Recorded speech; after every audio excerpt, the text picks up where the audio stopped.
Dalam berbisnis, modal merupakan faktor yang sangat penting. Bagi UKM, modal adalah segalanya setelah market atau pasar. Sekali lagi saya ingatkan, modal adalah hal terpenting setelah pasar. Jangan terbalik. Kalau ada yang mengatakan kita perlu modal supaya dapat pasar, maka satu hal pesan saya, kalau ada yang mengatakan hal seperti itu, tinggalkan mereka. Karena mereka bukan pebisnis. Mereka itu broker atau orang yang baru belajar bisnis. Pasar atau market adalah nomor satu. Begitu Anda kenal pasar Anda, tahu kebutuhan pasar, tahu mengisi kebutuhan pasar, tahu bagaimana menguasai pasar, maka modal atau dana adalah sebuah kepastian yang dibutuhkan namun mudah didapatkan. Bisa dibayangkan ada seorang kenalan Anda akan meminjamkan uang Anda untuk usahanya. Misalnya dia membuka warung atau warteg. Lalu ditanya oleh Anda, berapa kira-kira transaksi per hari nanti warteg yang Anda akan bangun? Lalu dijawab, oh belum tahu mas, kan belum punya warung. Nanti setelah warungnya ada kita kasih tahu Anda berapa transaksi per harinya. Pertanyaan sekarang, berani Anda meminjamkan uang itu ke dia? Kita tanya lagi, kamu pernah buka warung atau kerja di warung? Dia jawab, belum, tapi kayaknya di sekitar sini nggak ada warung, jadi pasti laku. Saya kalau cari warteg susah, jadi kalau kita buka warteg di sini pasti laku. Sekali lagi, beranikah Anda meminjamkan uang Anda kepada orang seperti itu? Atau kalau Anda diminta invest, beranikah Anda invest kepadanya? Tetapi bisa Anda bayangkan, kalau jawaban dia begini, saya 5 tahun bekerja di warteg, lalu sejak 3 tahun yang lalu saya buka warteg kecil-kecilan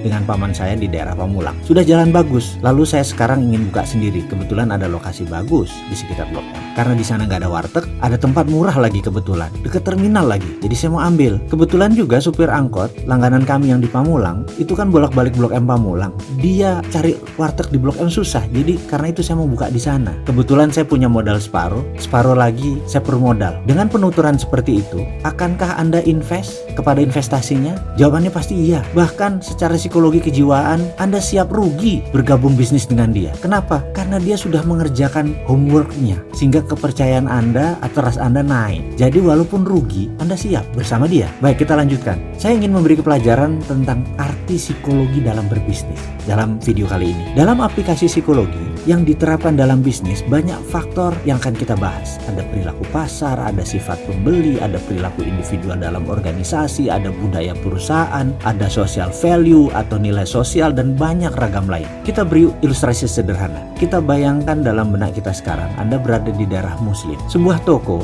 bisa mengurangi unsur warna merah dalam outletnya diganti dengan dominan warna hijau atau ditambah nuansa hijau keputihan. Karena bagi kaum muslim, warna putih dan hijau adalah comforting color. Di komunitas pecinan, maka warna merah adalah warna hoki. Warna merah di komunitas Chinese adalah comforting color. Kembali ke komunitas muslim, warna merah yang dominan bisa menjadi threat atau uncomfort. Dan jangan coba melawan belief system seperti itu. Bisa nggak laku jualan Anda. Kita akan bahas tentang hal seperti ini nanti. Sekarang, secara keilmuan mudah-mudahan saya boleh berbagi saat ini. Sedikit banyak saya 6 tahun makan sekolahan untuk hal ini dalam behavioral business analysis secara panjang dan lengkap. Semua nanti akan kita urai. Kita ke generasi muda atau yang lagi tren disebutnya generasi zaman now. Generasi zaman now saat ini nggak mau bekerja 9 to 5 office hour karena secara nature bisnis mereka mulai suka yang semi informal, sehingga membuat mereka lebih suka berwirausaha, buka usaha jauh dari dunia bekerja. Itu nggak salah. Namun kendala bagi generasi zaman now adalah mereka sulit mencari dana atau pemodal. Kenapa? Ini yang harus diingat. Kita harus ingatkan gambaran psikologis perilaku investor. Sekali lagi, ini saya mau mengingatkan perilaku investor karena kaum investor berbeda dengan kaum muda. Saat ini investor banyak yang sudah tua umurnya ketimbang yang kaum milenial yang baru mulai usaha. Perilaku investor, behaviornya berbeda jauh dengan anak sekarang atau anak zaman now. Harus paham, pemodal besar baik yang merupakan itu private equity fund, hedge fund, venture capital, dan banyak lagi portfolio keuangan, di mana portfolio keuangan adalah where's money makes money. Pengelolanya atau pemiliknya kebanyakan usianya di atas 50 tahunan. Bahkan kalau diambil rata-rata angkatan Bill Gates di atas 60 tahunan. Mereka lahir di atas tahun 55-an sampai 70-an. Itu adalah kaum investor kebanyakan usianya di sana. Di mana pada saat internet booming itu adalah masa periode angkatannya Bill Gates. Angkatan sekarang adalah angkatan pemanfaat isinya internet karena itu banyak digital. Berbisnis berbasis digital ini kebanyakan anak-anak muda. Sementara yang menguasai keuangan usianya di atas 55